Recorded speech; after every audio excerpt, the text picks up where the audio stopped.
ప్రముఖ NRI Uppalapati foundation అధినేత శ్రీ ఉప్పలపాటి వెంకటపతిరాజు సహకారంతో శ్రీ గురుదేవ చారిటబుల్ ట్రస్ట్ నిర్మించిన 100 పడకల క్యాన్సర్ హాస్పిటల్ ను కొత్తవలస మండలం మంగళపాలెంలో ఎంఎస్ఎంఈ సెర్ఫ్ శాఖ మంత్రి శ్రీ కొండపల్లి శ్రీనివాస్, విజయనగర ఎమ్మెల్యే పోసపాటి అతిథి విజయలక్ష్మి గజపతిరాజు, ఎస్కోట్ ఎమ్మెల్యే కోల లలిత కుమారి ప్రారంభించారు. ఈ సందర్భంగా మంత్రి కొండపల్లి మాట్లాడుతూ శ్రీ ఉప్పలపాట వెంకటపతిరాజు మరియు శ్రీ గురుదేవ చారిటబుల్ ట్రస్ట్ చైర్మన్ జగదీష్ చేస్తున్న సేవలను అభినందించారు.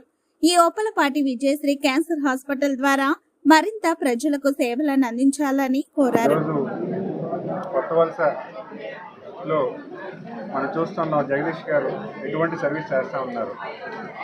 చాలామందికి ఆర్టిఫిషియల్ లిమ్స్లో కావచ్చు, లేకపోతే హెల్త్ ఆర్థో ఇష్యూస్ ఉన్న వాళ్ళందరికీ కూడా చాలా పెద్ద ఎత్తున అక్కడ సర్వీస్ చేస్తున్నారు.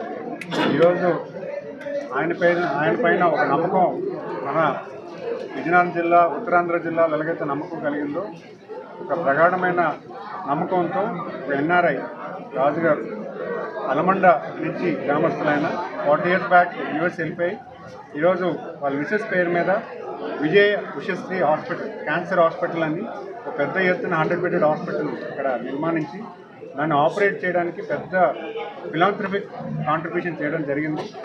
దాని నిమిత్తం ఈరోజు ఓపెనింగ్కి నన్ను గౌరవ శాసనసభ్యులు లలితమ్మ గారు, అలాగే అతిథి గజపతిరాజు గారు ముగ్గురు కలిపి ఇక్కడ రావడం చాలా ఆనందంగా ఉంది. ఎందుకంటే ఈరోజు చాలామంది ఎన్ఆర్ఐస్ సొంత ప్రాంతానికి, సొంత దేశానికి చాలామంది చేద్దామని అనుకుంటున్నారు. కానీ ఎక్కడ కూడా కార్యాచరణ చేయడానికి కూడా ఒక ముందు ఆలోచన, ఒక అడుగు, మొదటి అడుగు వేయడం కష్టమైన తరుణమే. కానీ ఈరోజు రాజుగారి ఫ్యామిలీ పెద్ద ఎత్తున ఆయన, వాళ్ళ డాటర్స్ ఇద్దరు, అలాగే వాళ్ళ అన్నదమ్ములు ఫ్యామిలీ అందరూ కూడా ఇక్కడికి వచ్చి పెద్ద వాళ్ళు ఫ్యామిలీ కాంట్రిబ్యూషనే కాకుండా యూఎస్లో ఉన్న ఇతర డిపార్ట్మెంట్స్, ఇతర ఆర్గనైజేషన్స్తో కూడా కలిపి ఈరోజు కాంట్రిబ్యూట్ చేస్తూ ఈ హాస్పిటల్కి, ఈ ప్రాంతానికి పెద్ద ఎత్తున క్యాన్సర్ పేషెంట్స్కి ఒక పెద్ద ఎత్తున సర్వీస్ ఇవ్వాలన్న మోటివ్తో ఇంత పెద్ద హాస్పిటల్ నిర్మాణించి దాన్ని ఆపరేట్ చేయడానికి ప్రత్యేకమైన వాళ్ళ కుటుంబానికి ధన్యవాదాలు తెలియజేసుకుంటున్నాను. మరి